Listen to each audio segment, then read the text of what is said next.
Bismillahirrahmanirrahim. Assalamualaikum warahmatullahi wabarakatuh. Perkenalkan, nama saya Muhammad Islah, dosen tetap program studi Teknik Sipil Fakultas Teknik Universitas Pahlawan Tuanku Tangusai. Pada kesempatan kali ini, saya akan menyampaikan mata kuliah yang saya ampu dengan bidang keahlian saya dengan mata kuliah Manajemen Pelaksanaan Konstruksi. Materi kuliah yang dibahas pada kesempatan ini adalah Manajemen Pelaksanaan Konstruksi yang terdiri dari pertemuan pertama sampai pertemuan ke-16. Khusus kita bahas pada pertemuan keempat adalah tugas manajer proyek pada setiap tahapan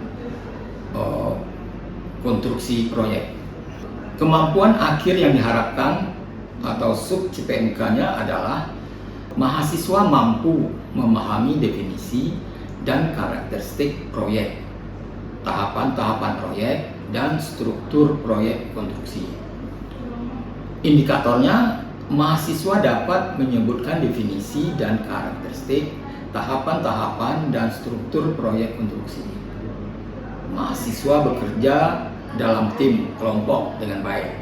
Materi pembelajaran, definisi dan karakteristik proyek, tahapan proyek, struktur proyek, teori supply and demand dalam proyek. Metode pembelajarannya, pemaparan di kelas, tanya jawab, dan diskusi. 3. Belajar mandiri. Kriteria bentuk dan bobot penilaian, mahasiswa dapat menerapkan tipe mata kuliah yang sesuai dengan lingkup dan jenis proyek. Kontrak perkuliahan Manajemen Pelaksanaan Konstruksi. Pertama, tugas dengan bobot 10%. Kedua, kuis dengan bobot 10%. 3. MIT atau UTS dengan bobot 15%.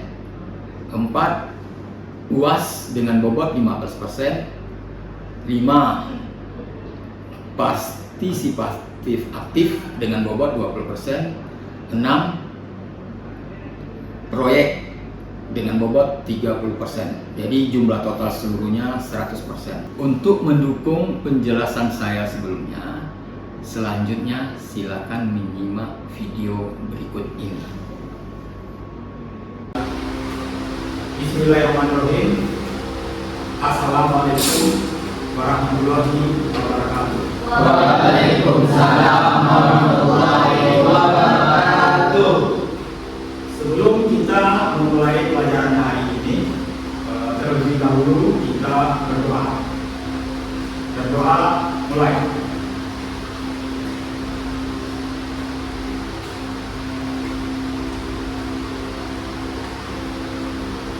Berdoa selesai.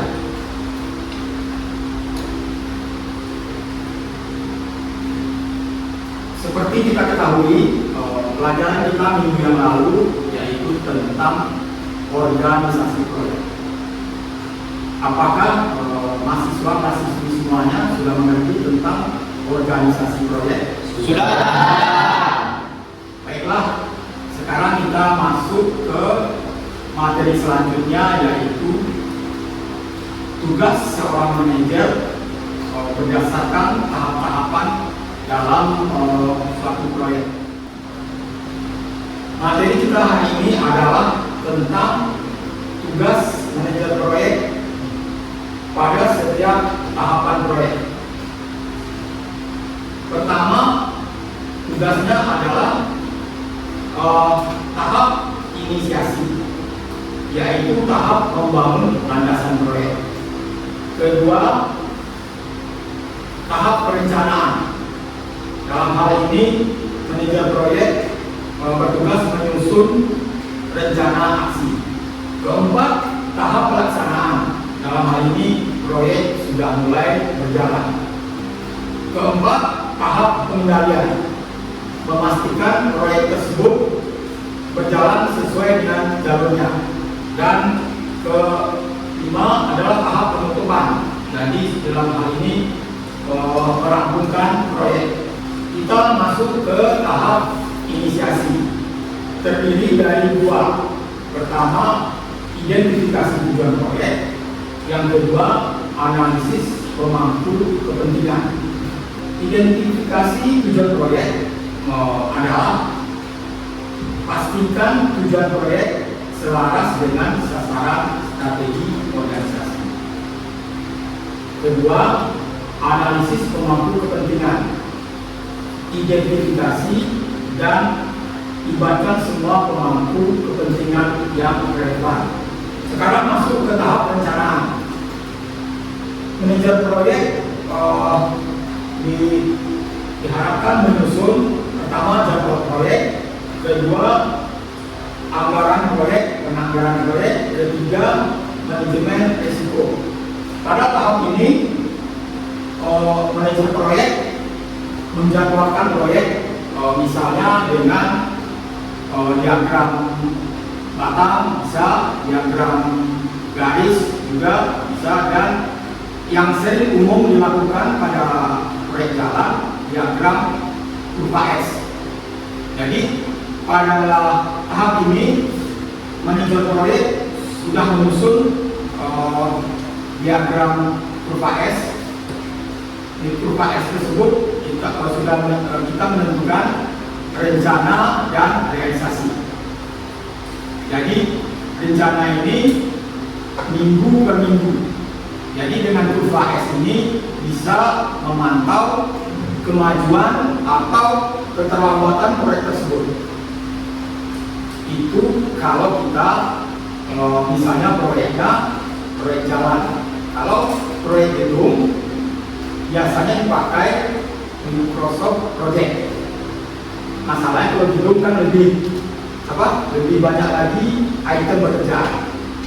Terus sekarang kita contohkan aja di proyek jalan pakai kurva S. Selanjutnya manajer proyek bertugas di sini menganggarkan proyek. Jadi manajer proyek sudah mengetahui proyek apa yang akan dibangun dan anggarannya berapa. Ketiga, manajemen risiko.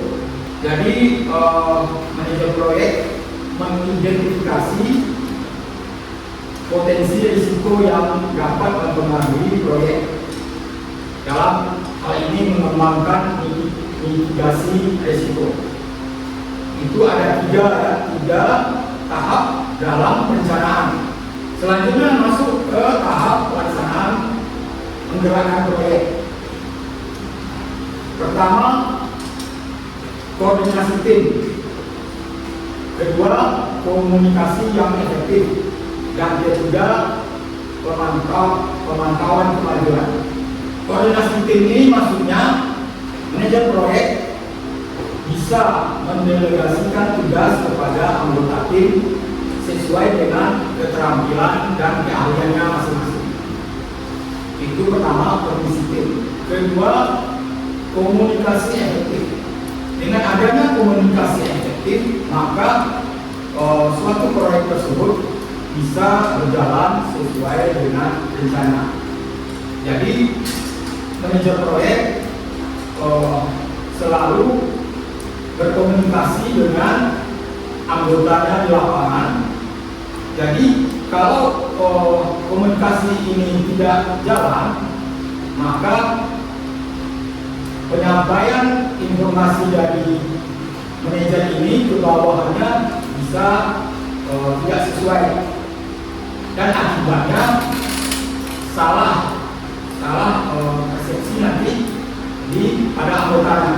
Jadi komunikasi yang efektif ini sangat penting sekali. Yang ketiga, tidak kalah pentingnya adalah pemantauan kemajuan.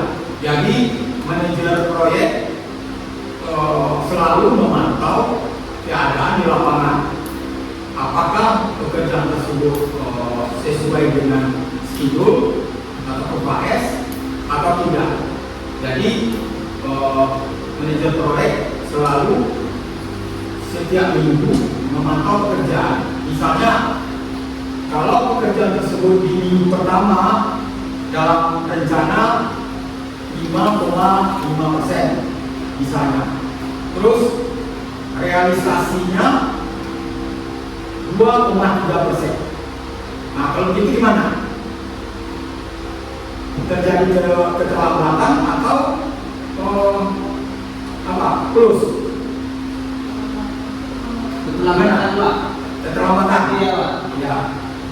Jadi apa usaha dari manajer proyek tersebut kalau keterlambatan proyek minggu pertama itu ya, rencana 5,5%, realisasinya 2,3%. Nah, terus apa usaha yang dilakukan oleh manajer proyek untuk mencapai minus plus pada minggu kedua? Apa usaha yang dilakukan oleh manajer proyek? Mengadakan libur, ya bisa. Terus apa lagi?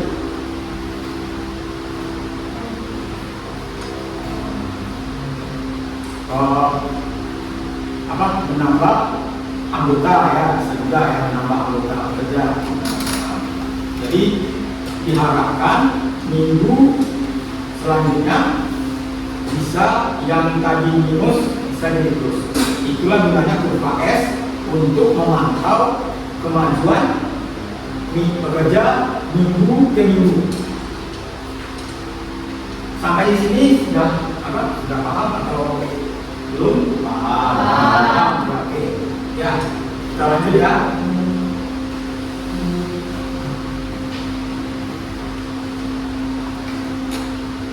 Tadi tahap pelaksanaan yang ketiga. Sekarang masuk ke tahap pengendalian. Jadi memastikan proyek sesuai dengan jalur. Dalam hal ini, pertama pengendalian kualitas, kedua manajemen perubahan, dan ketiga pemecahan masalah. Pengendalian kualitas ini maksudnya kualitas pekerjaan tersebut sesuai dengan standar dan spek ya. Nah, jadi apa-apa yang akan dikerjakan sesuai dengan standar itu mutunya. Kalau pekerjaan itu tidak sesuai dengan standar mutu, berarti pekerjaan tersebut ya bisa di reject gitu ya, nggak diterima misalnya oleh konsultan atau owner. Jadi pastikan dulu manajer proyek kualitas pelaksanaan di lapangan itu sesuai dengan standar spesifikasi. Jadi masalah kualitas ini sangat penting sekali.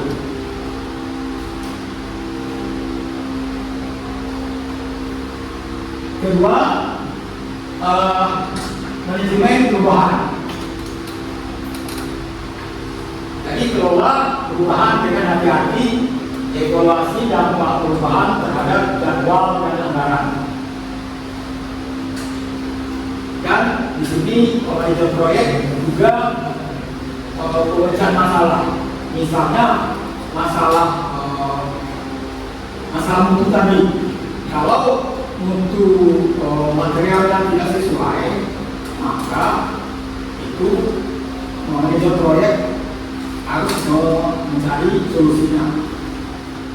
Misalnya contoh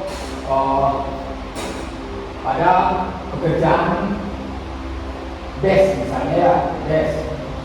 Setelah di desk tersebut digradasi, ternyata tidak masuk ke dalam aturannya kan, kepalanya, maka material tersebut bisa di-reject ya.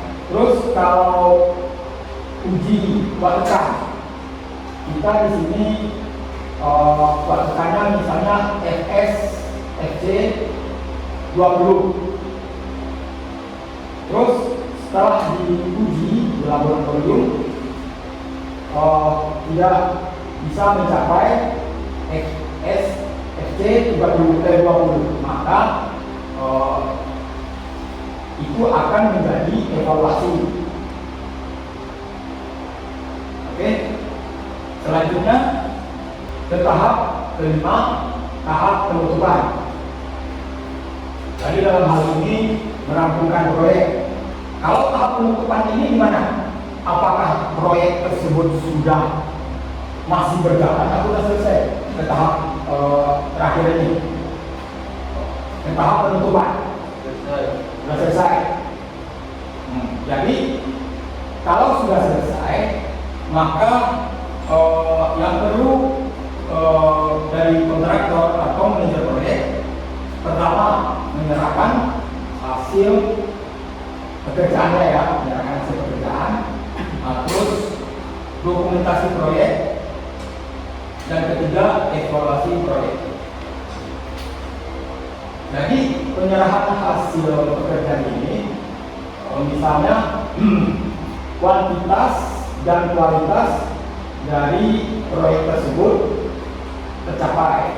Misalnya direncanakan panjang jalan sepanjang 2 km di aspal, maka dari segi kualitasnya, maka di situ harus mencapai syarat-syarat yang ditentukan kualitasnya ya kan, misalnya aspal ACC kualitasnya tercapai.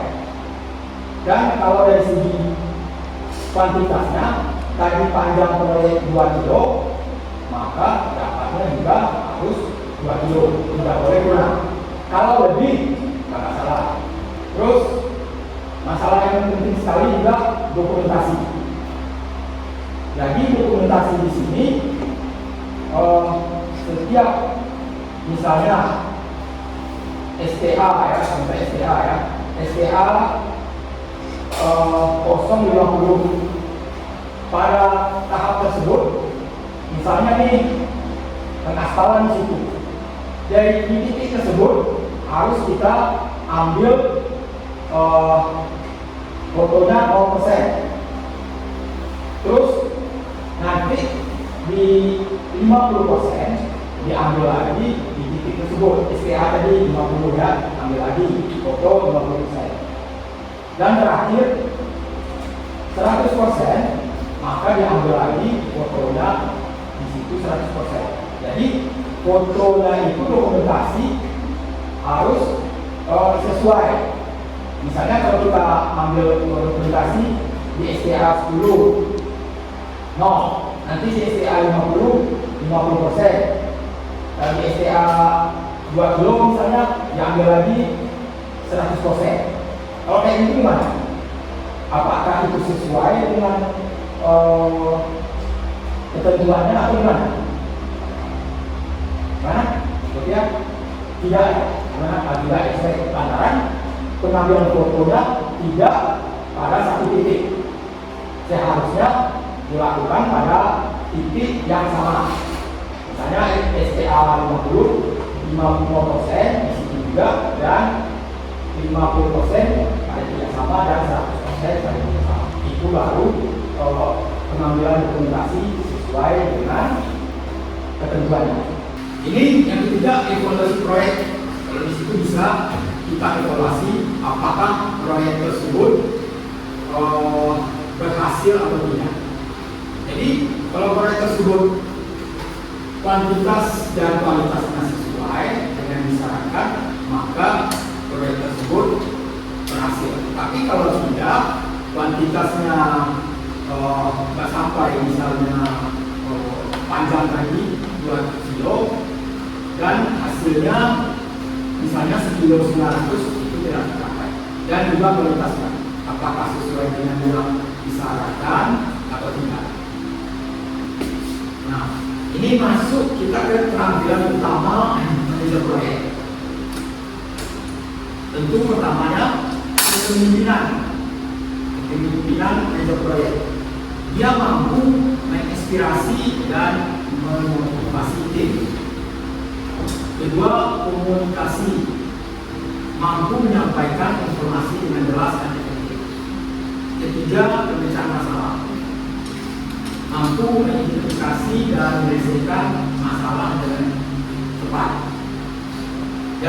tiga fungsi, tiga tugas manajer proyek ini, ketiga-tiganya itu sangat berhubungan erat.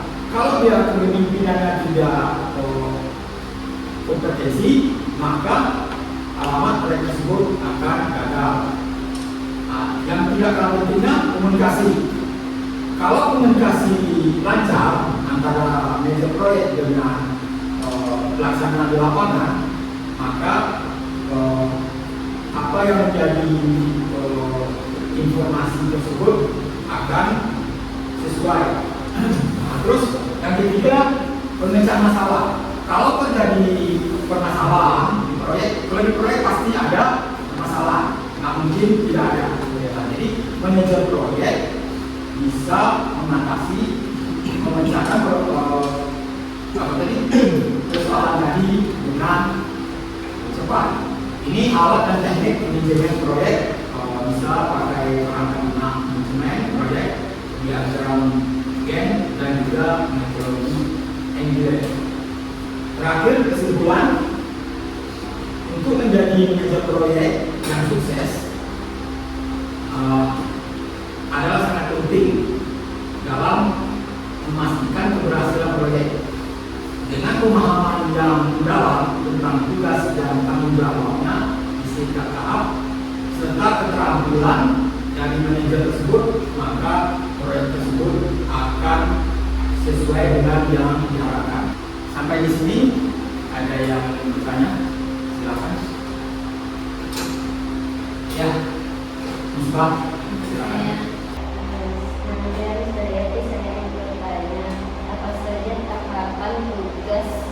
Manajer proyek pada tahapan ini. Ya, pertanyaannya sangat baik sekali.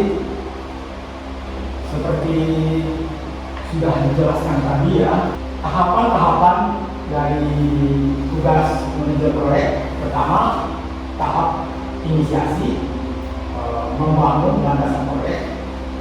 Itu adalah tahap pertama.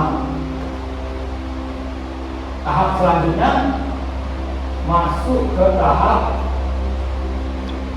perencanaan. Ke tahap perencanaan ini menyusun rencana aksi. Contohnya, manajer proyek pertama menyusun jadwal proyek, kedua anggaran proyek, dan ketiga manajemen risiko. Terus tahap selanjutnya tahap pelaksanaan.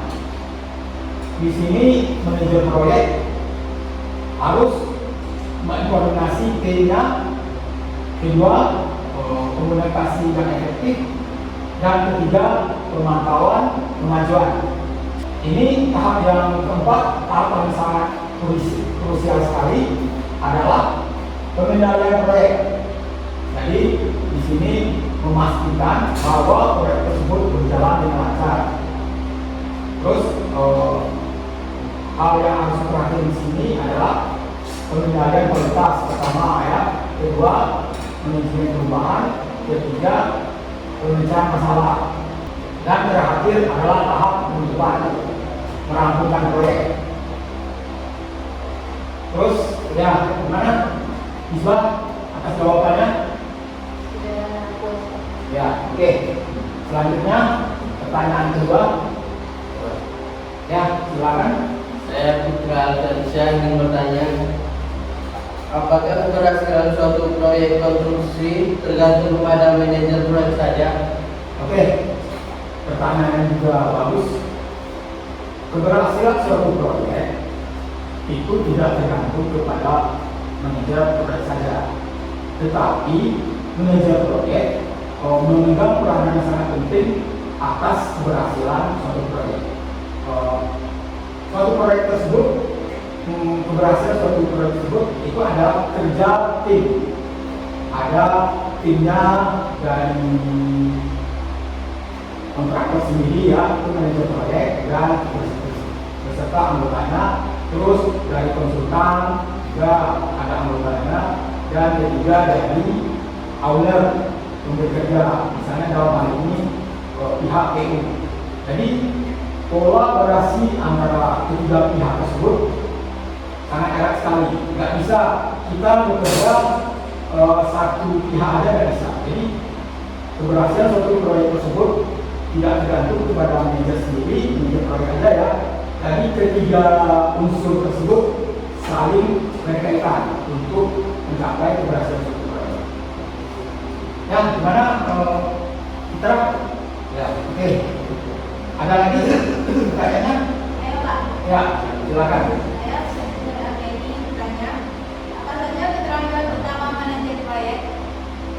Ya, silakan ulang lagi. Apa saja keterampilan utama manajer proyek? Oh, keterampilan utamanya. Pertama, kepemimpinannya. Kedua, kemampuan komunikasi. Ketiga, pemecahan masalah. Jadi pemimpin proyek tersebut dalam hal ini manajer proyek ya, maksudnya manajer proyek harus mempunyai kepemimpinan, jiwa kepemimpinan. Dia bisa mengatur anggota dia. Jadi tanpa manajer proyek tidak bisa mempunyai jiwa kepemimpinan, maka itu tidak masuk kriteria seorang manajer proyek. Kedua, memecah masalah misalnya ya, masalah dia bisa memecahkan suatu permasalahan dan mencari solusinya. Dan ketiga, komunikasi yang efektif. Ini sangat penting sekali, komunikasi yang efektif ini sangat penting sekali. Tanpa komunikasi yang efektif, maka informasi yang sampai ke lapangan akan tidak tersampaikan. Kan banyak media sekarang untuk menginformasikan, bisa juga lewat telepon, bisa WhatsApp, bisa gitu. Yang jelas instruksi atau perintah dari manajer proyek ini ke bawahannya tersampaikan. Gimana? Membahas ya. Bapak rasa cukup sekian. Jadi kalau ada lagi pertanyaan lain bisa disampaikan lewat WhatsApp ya. Di grup bisa sampaikan. Sekian, terima kasih. Alhamdulillahirrahmanirrahim. Assalamualaikum warahmatullahi wabarakatuh. Waalaikumsalam warahmatullahi wabarakatuh. Dengan selesainya tahapan Serdos 2025 ini, saya berharap dapat semakin meningkatkan profesionalisme saya sebagai seorang dosen, serta memberikan dampak yang lebih luas bagi kemajuan pendidikan. Terima kasih atas kesempatan yang diberikan dan dukungan yang tak ternilai harganya. Demikianlah saya ucapkan terima kasih sekali lagi. Assalamualaikum warahmatullahi wabarakatuh.